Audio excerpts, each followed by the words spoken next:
Entre beauté et hospitalité sans pareil, c'est une Afrique riche dans sa diversité, une Afrique ancestrale. Un destin commun, une même route, un même chemin, celui de la prospérité. Brassage des cultures et civilisations. Brassage, votre émission socio-culturelle sur Ifriqiya FM.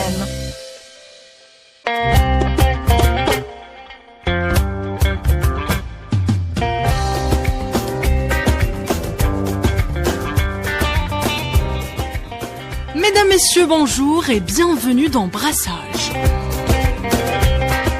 L'émission qui vous entraîne dans un tourbillon de découvertes à travers le continent africain. Accompagnés de nos talentueuses chroniqueuses, dans ce nouveau numéro, nous allons plonger dans les trésors cachés du Mozambique. Dévoilant ses paysages époustouflants, son histoire émouvante, ses traditions séculaires et bien plus encore. Laissez-nous vous guider à travers cette aventure où le passé se mêle au présent et où la diversité devient un véritable joyau à explorer.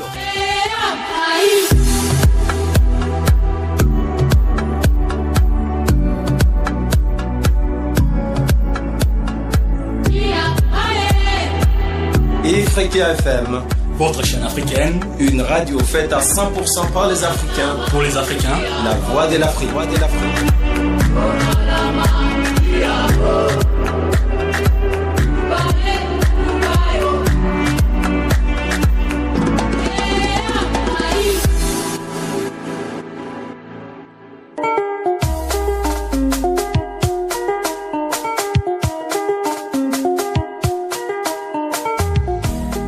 Je suis ravie d'être accompagnée de nos talentueuses chroniqueuses de différents coins du continent pour nous guider dans ce voyage captivant.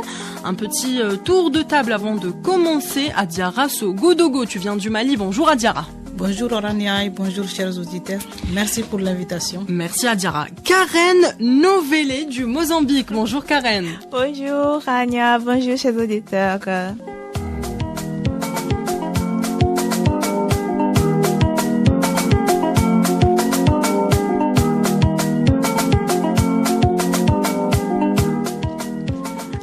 Commençons par jeter un coup d'œil sur la carte. Le Mozambique est un pays au paysage varié et pittoresque. Il offre une côte magnifique le long de l'océan Indien, des montagnes majestueuses et des plaines fertiles.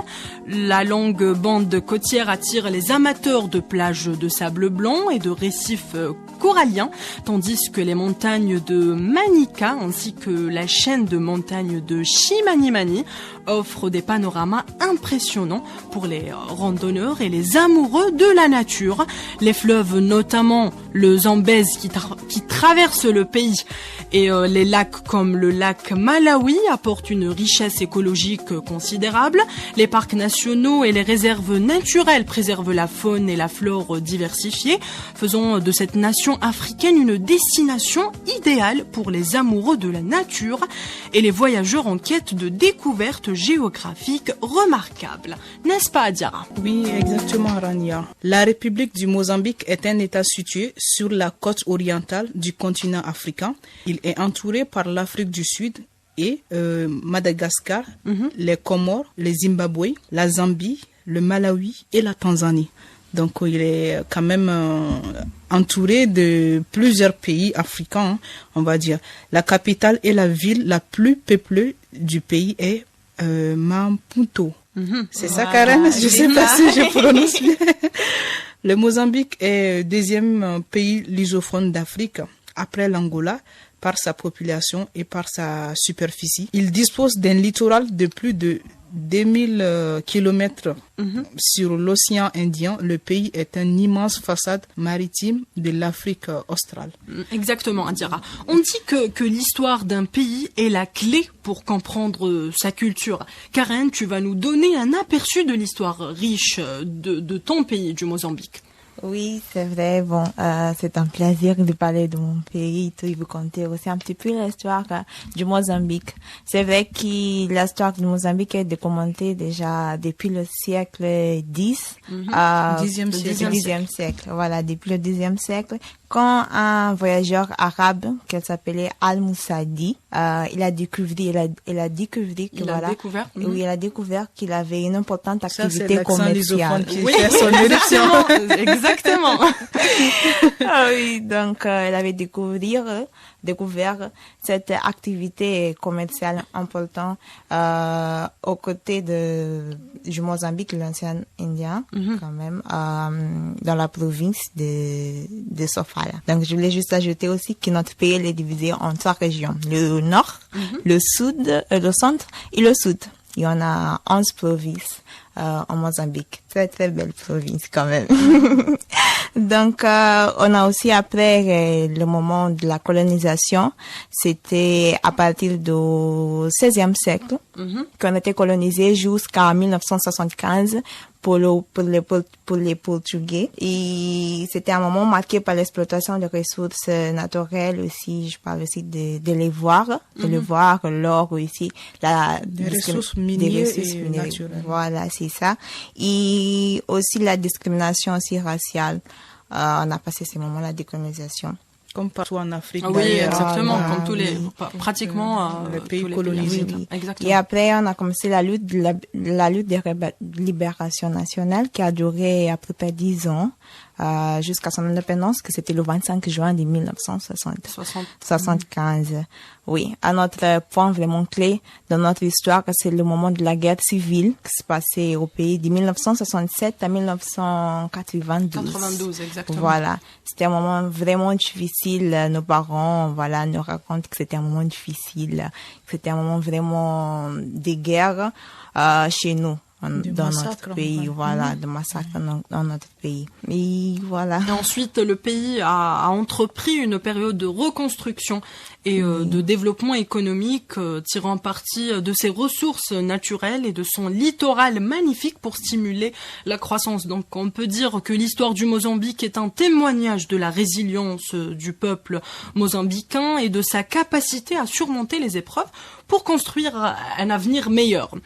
Le Mozambique est un pays caractérisé par une mosaïque culturelle fascinante, abritant de nombreux groupes ethniques différents, chacun avec ses propres traditions, langues et coutumes. Adira, tu peux nous en dire plus sur ces différents groupes ethniques qui peuplent ce pays? Effectivement, comme un petit peu partout d'ailleurs en Afrique, il y a plusieurs groupes démographiques qui constituent l'État mozambicain. Et les plus importants sont les Makondé, les Tonsga, Karen, oui. les Yaos et les Shonas. Oui. La plupart des Mozambicains sont d'origine africaine. Bon, par ailleurs, il se peut qu'on trouve des minorités. Des minorités on va dire d'Européens. C'est un mixage, c'est des métis en fait, ou bien des Indiens, qui est dû aussi à la colonisation. Mais cette mixage ou bien ces personnes-là sont vraiment peu par rapport c'est des minorités. Voilà, exactement. Oui. Mais quand même, ils existent. Oui. Karen, Oui. tu peux nous donner plus de détails sur ces groupes ethniques? Oui, bien sûr. Bon, je vais revenir à ce que j'étais en train de parler, que notre pays est divisé en 3 régions, le nord, le centre et le sud. Voilà. Dans le nord, on dirait que les ethnies majoritaires sont les Makua. On appelle les Makua. Oui. On pourrait même dire qu'ils sont la majorité de peuple mozambicain parce qu'ils comprennent à 46% de la population mozambicaine. C'est une ethnie vraiment riche quand même en culture, en diversité culturelle. Je crois qu'on pourrait voir oui, plus ça on après. s'impose, plus nos cultures aussi s'imposent. Oui, voilà. Donc, en centre, au milieu du pays, on a les Sena, Shona, les Mashwabu aussi, et les Ndao. Et au sud, bon, moi je fais partie du sud, au sud, voilà. Et au sud, on a les Tsona. Les Tsona aussi, ils sont divisés. C'est une technique subdivisée, voilà.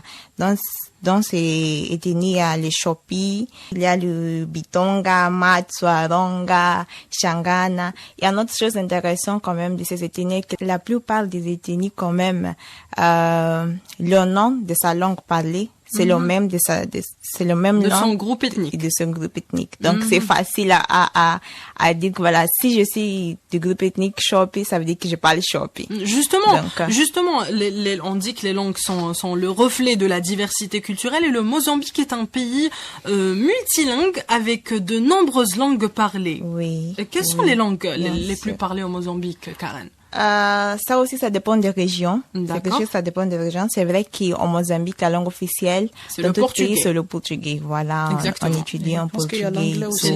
Il y a l'anglais aussi, parce que bon, tout le monde maintenant doit apprendre l'anglais. Voilà, c'est obligé. Mais quand même, comme langue maternelle, on dirait comme ça dépend aussi de chaque région. En Sud, c'est vrai que c'est pas vraiment ça, mais la plupart parlent Shangana. Si on parle pas vraiment Shangana, on arrive à comprendre. Parce que c'est un peu aussi, ça ressemble aussi à d'autres langues comme Ronga, Chopi. Donc, on arrive à se comprendre entre nous. Au nord, c'est Makua. La plupart parlent Makua, même s'ils sont pas de cette origine ethnique. Donc, voilà, c'est un peu intéressant, en tout cas. Exactement. Il y a le Swahili également qui est parlé dans certaines parties. Oui, on pourrait dire que oui, parce qu'il y a toujours une influence aussi des pays qu'on fait frontière. Donc, le Zulu aussi, vous allez trouver au Mozambique. Oui, le Zulu au Mozambique, au Maputo, on dirait à certaines personnes, oui, qui parlent le Zulu quand même. C'est pas aussi très loin. Du Shangana, il y a des gens qui se comprennent. Si je peux parler Shangana, l'autre personne va parler Zulu, on se comprend comme ça. Donc c'est pas des langues vraiment carrées, posées, quoi. Voilà, donc, c'est ça. Dans ta région, Karen, vous parlez Tsonga. Shangana. Oui. Il y a la langue Tsonga qui est parlée également dans les régions du sud. Oui. Donc cette diversité linguistique est le reflet de la diversité culturelle du Mozambique. Revenir sur les langues. Oui, Adjara. Oui, quel est le lien de ces langues-là avec les langues Batu, en fait? Les langues que tu viens de citer maintenant, est-ce qu'ils font partie des langues Batu ou bien les langues Batu sont des langues à part? Parce que j'ai appris que les langues Batu sont aussi des langues qui occupent une place importante. Oui, je crois que ils ont sa source aussi, ces différentes langues en Mozambique, ils ont sa source aussi dans les langues bantou. Parce que c'est le premier peuple qui était découvert en Mozambique avant les autres et avant l'arrivage même des Européens. Donc, je crois elles ont sa source quand même dans les langues bantou. D'accord. Donc c'est toute une diversité linguistique qui reflète la variété culturelle du pays, du Mozambique.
wakifarelela akibahante kwa kola kosuela wera kinahawa mama akishukurala mulugu wanafarelela nimekeni wapuela inashukuru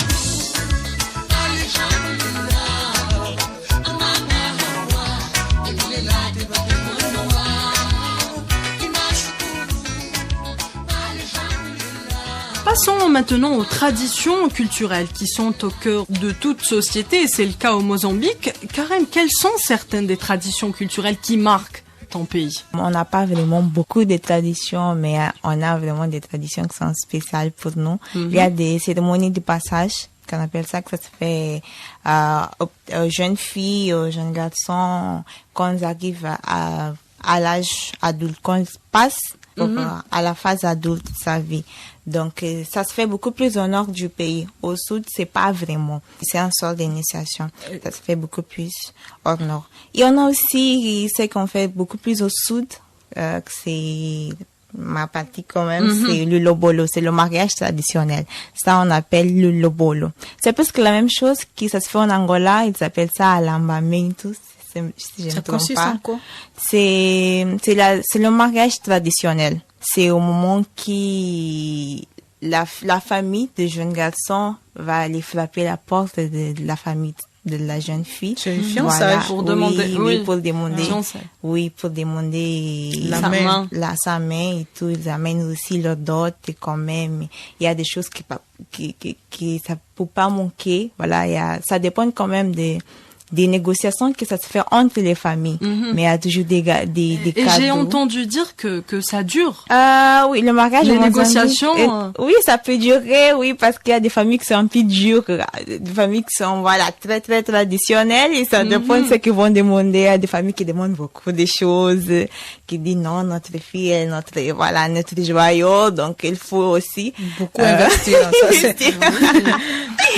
Oui, mais en tout cas, c'est une cérémonie vraiment belle de voir, importante ici. C'est quoi la différence avec les autres pays lusophones? Comme l'Angola, par exemple, on a appris qu'à l'Angola, c'est l'oncle qui décide du sort de la fille. Bon, je sais pas si c'est pareil. C'est vraiment la même chose. Oui, ça change le nom de la cérémonie, parce que c'est presque la même chose que ça se fait. C'est aussi l'oncle qui fait. Oui, c'est l'oncle, oui. Les parents au Mali, à Zara, c'est pas la même chose. Plus ou moins. Plus ou moins. Mais au Mali, ça dépend des familles. Ça dépend des familles. Souvent, quand on tombe sur des, en fait, tout dépend du monsieur, qui il a. Est-ce qu'il a en poche ou bien il l'a pas? Si c'est quelqu'un, qui est riche.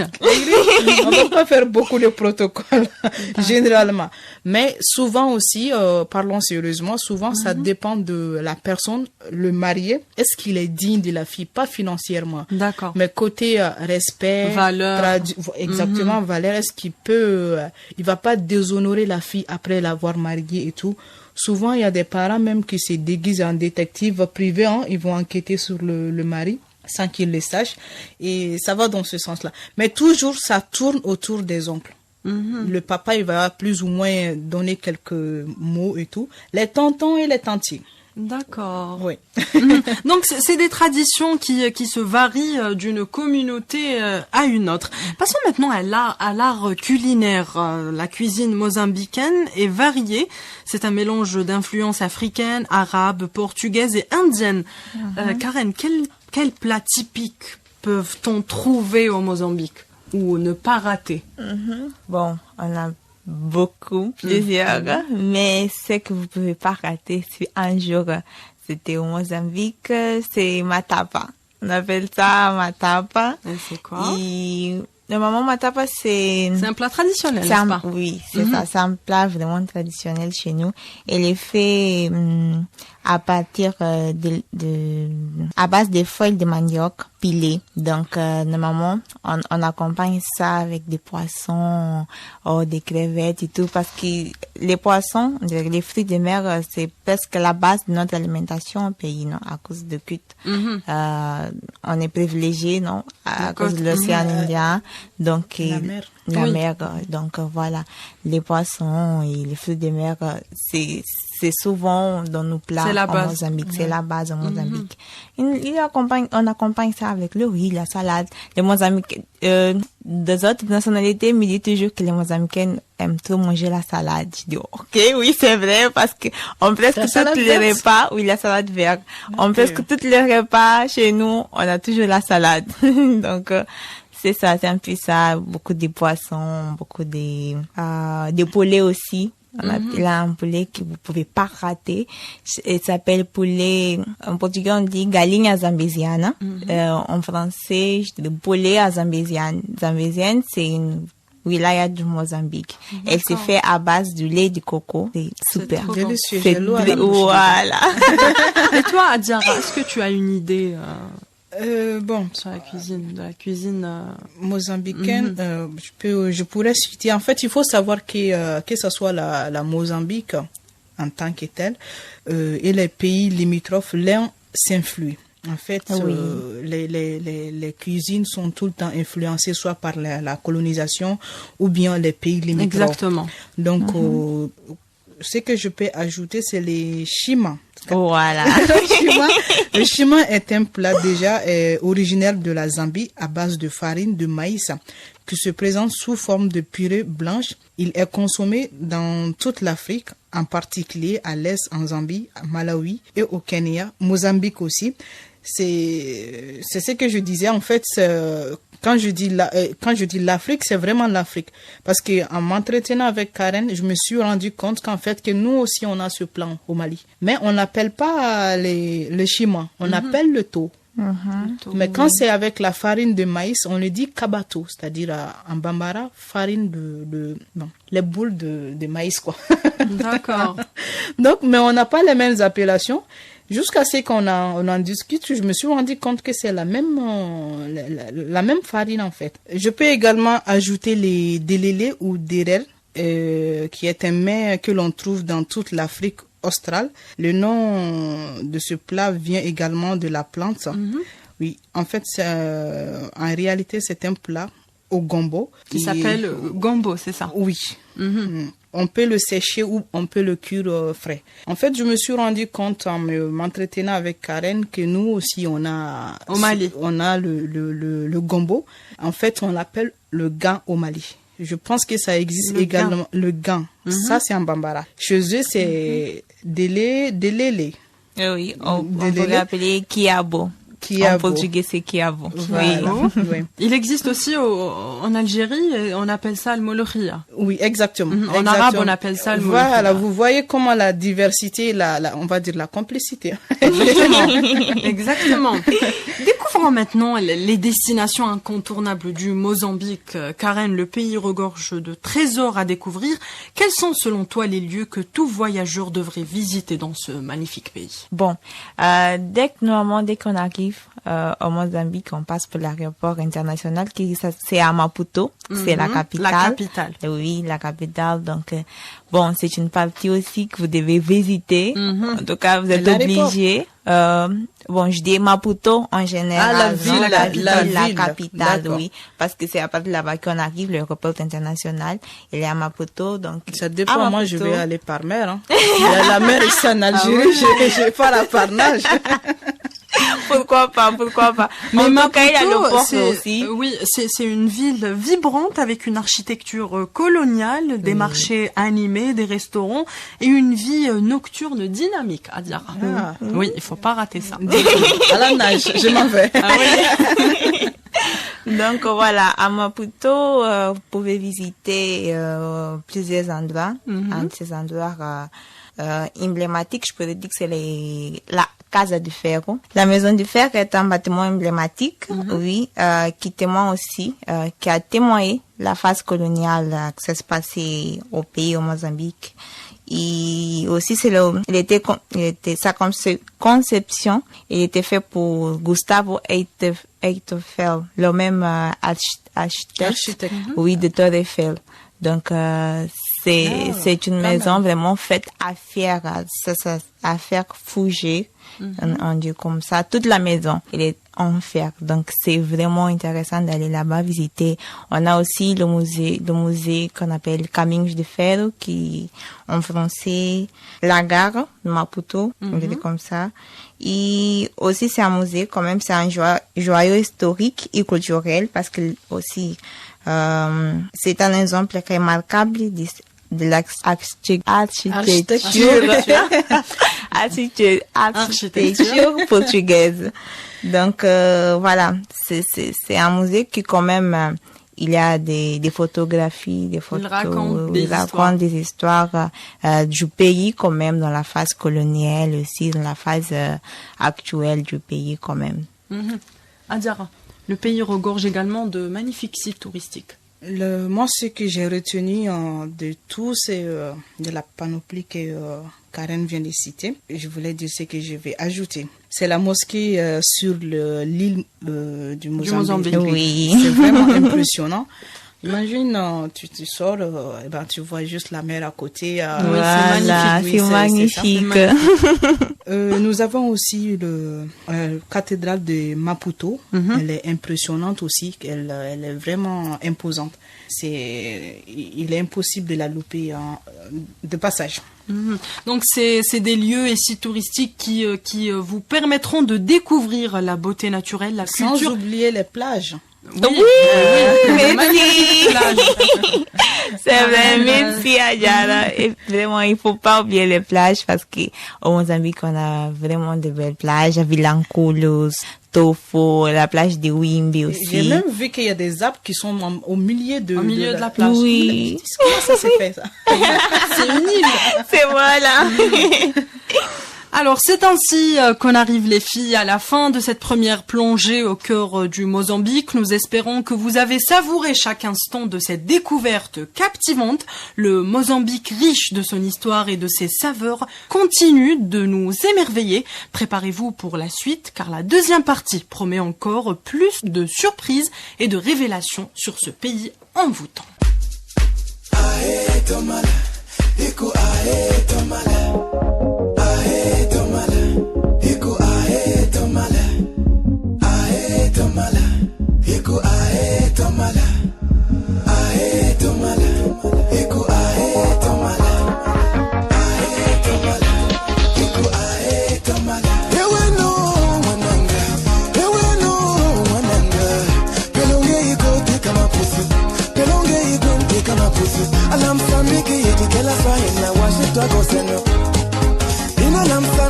La vida boa, Washington Coseno, okay. Asaku Janeiro, não tem dinheiro, aí xinguene. Ama fevereiro, não tem dinheiro, aí xinguene lá.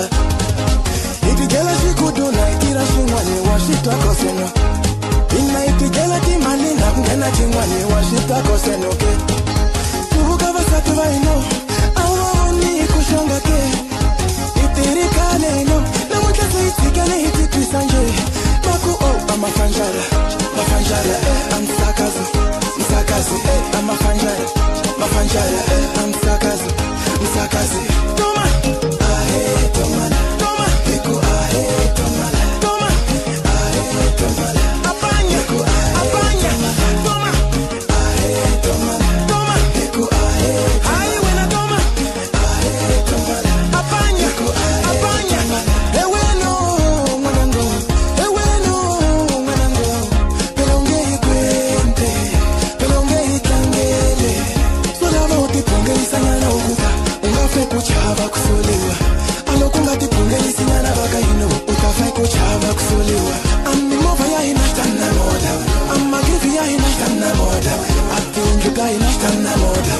Vasati vai na kana moda Tibuka vasati vai no Awani kushonga ke Itirikane no Namuka se itikane ititu sanje Aye wena Toma Ahe Toma Eko ahe Toma Ahe Toma Apanya Toma Ahe Toma Eko ahe Aye wena Toma Ahe Toma Apanya Vate vavula na vika baibele va ku munhu ni munhu wa ta dlaswa nyuku wa yena